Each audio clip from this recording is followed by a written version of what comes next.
The greatest hazard of all, losing the self, can occur very quietly in the world, as if it were nothing at all. No other loss can occur so quietly. Any other loss, an arm, a leg, $5, a wife, etc., is sure to be noticed.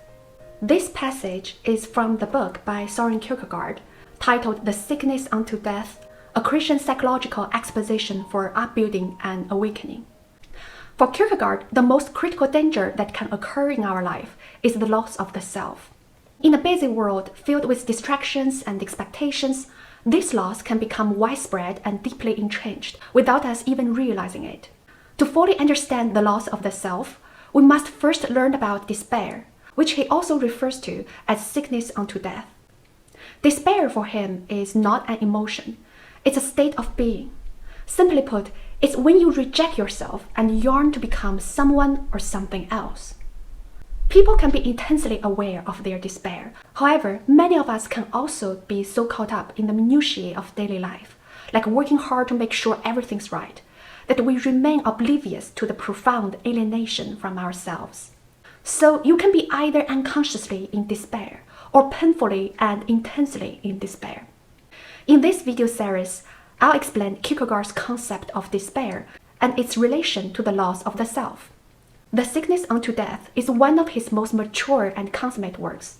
Whether you are a student in a related field or someone who is interested in personal growth, it's definitely a good read. In this introductory video, I'll introduce the pseudonym of Anti-Climacus, who resembles a physician of souls. Anti-Climacus serves as a vehicle for Kierkegaard to explore spiritual and existential themes, particularly despair. Understanding this character is crucial for grasping this entire book. I'll also explain some of the rationale behind Kierkegaard's approach to give you a sense of his fundamental attitudes toward his life's work. I think that it can show him as a really humane and relatable philosopher. Personally, I see Kierkegaard as a predecessor and role model for philosophical counseling, as he adheres to the ancient tradition of philosophy as an active pursuit of self-knowledge and the healing of others. This course is of both personal and professional importance to me. So thank you for tuning in. Let's get started. Before we go on, let me introduce a bit about Søren Kierkegaard. Kierkegaard was a melancholic Danish guy from the 19th century. By melancholic, I mean he's really depressed. He was born in a wealthy and religious family and spent most of his life in and around Copenhagen. At the age of 28, he broke up with his fiancée, Regine Olsen, the only love affair in his life. This breakup was a pivotal moment for him. It changed his whole life direction. He stayed single after that, and it even shaped his philosophical writing. His works often touch on love, faith, and the struggles of existence, which can be seen as reflections of his own experiences with Olsen. Although he never heard of the term existentialism in his lifetime, his ideas have left a lasting impact on almost all other thinkers who are usually grouped this way, such as Martin Heidegger, Jean-Paul Sartre, Simone de Beauvoir, Karl Jaspers, and Paul Tillich, among others. Today, he is widely recognized as the father or even grandfather of existentialism. Beyond philosophy and theology, his work has also resonated in existential psychotherapy, cinema, literature, and other fields. If you have a copy of this book, you may notice that the cover typically lists Kierkegaard as the author. However, when the book was initially published as illustrated in this picture, it was written under the pseudonym Anti-Climacus, with Kierkegaard credited himself only as the editor. So who is Anti-Climacus? Well, in this book, Anti-Climacus is a physician of souls, or in today's term, a spiritual therapist. Regarding the spiritual side, Anti-Climacus is a Christian. His name is related to another pseudonymous character Kierkegaard came up with, Johannes Climacus. These two Kierkegaard's pseudonymous characters have different levels of spiritual identification. The anti part actually means before, kind of like a rank, not that he's opposing Johannes or anything. Anti-Climacus embodies a high level of Christian faith, while Johannes portrays a humble, questioning non-believer, delving into philosophy from a standpoint of doubt. In his personal letters, Kierkegaard said he positioned himself between these two extremes. In the book, Anti-Climacus refers to himself as a physician of souls. By adopting this persona, Kierkegaard wrote the book in a manner similar to a doctor addressing patients at their bedside. So, like a medical practitioner, Anti-Climacus spoke in a calm, serious, and rational tone. Similar to how doctors prioritize our physical health, Anti-Climacus was concerned with our existential and spiritual well-being. With extensive training in philosophy and theology, he was supposed to possess deep insights into the common diseases of the soul. Like many doctors, he is first and foremost a diagnostician.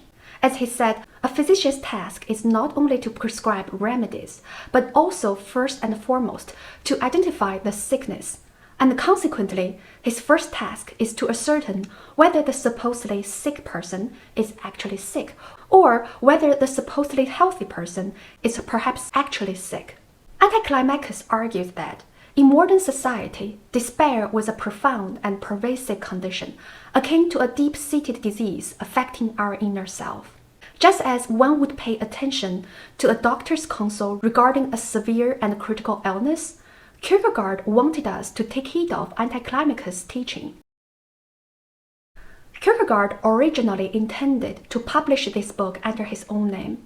However, he eventually decided to let Anti-Climacus speak in the tone of the healer and the authority while designating himself merely as the editor. In doing so, he aligned himself with the sick, with the rest of us. He saw himself as someone who was still striving toward these ideals rather than claiming that he already obtained them. He said, "This book seems to be written by a physician. I, the editor, am not the physician. I'm one of the sick." Kierkegaard's analogy between despair and critical illness, alongside the metaphor of the physician of the soul, wasn't merely an apt way for him to explain despair. Rather, they encapsulated his fundamental beliefs about the mission of his life's work. He was famously critical of the academic philosophers of his time, who developed intricate yet detached systems of thought. He thought that these thinkers only created indifferent knowledge and didn't provide enough meaningful import on how regular folks should live. He emphasized the loftiness of indifferent knowledge is, from a Christian point of view, a long way from being more earnest. Thus, adopting the voice of a physician of soul committed Kierkegaard to a profound level of care and attentiveness in addressing everyday people's concerns. He said, everything essentially Christian must have in its presentation a resemblance to the way a physician speaks at the sickbed. Even if only medical experts understand it, it must never be forgotten that the situation is the bedside of a sick person.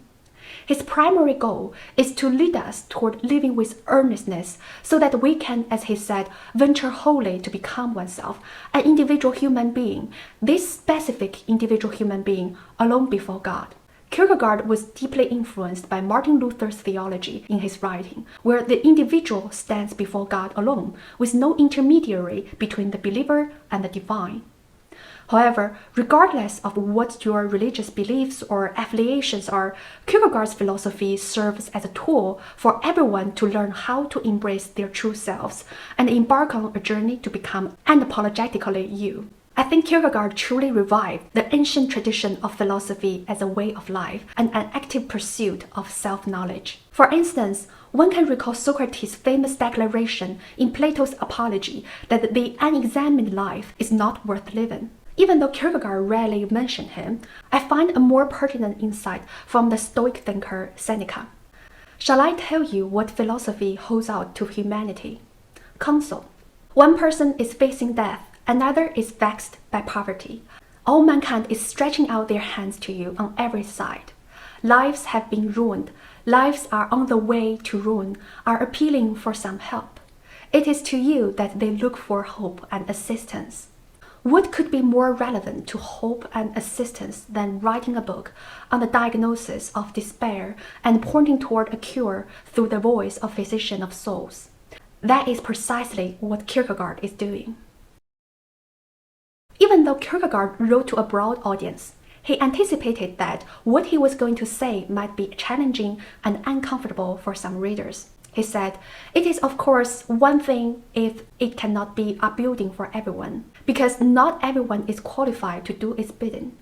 The phrase do its bidding suggests that his work is not just for entertainment or passive reading of material, but requires a willingness from us readers to tackle possibly discomforting questions about our own existence. Only readers who are prepared to undertake a high level of engagement could genuinely benefit from his insights. So, if you are willing to take the challenge posed by Kierkegaard, then let's get started. Thank you for watching. I'll see you in the next video. Bye.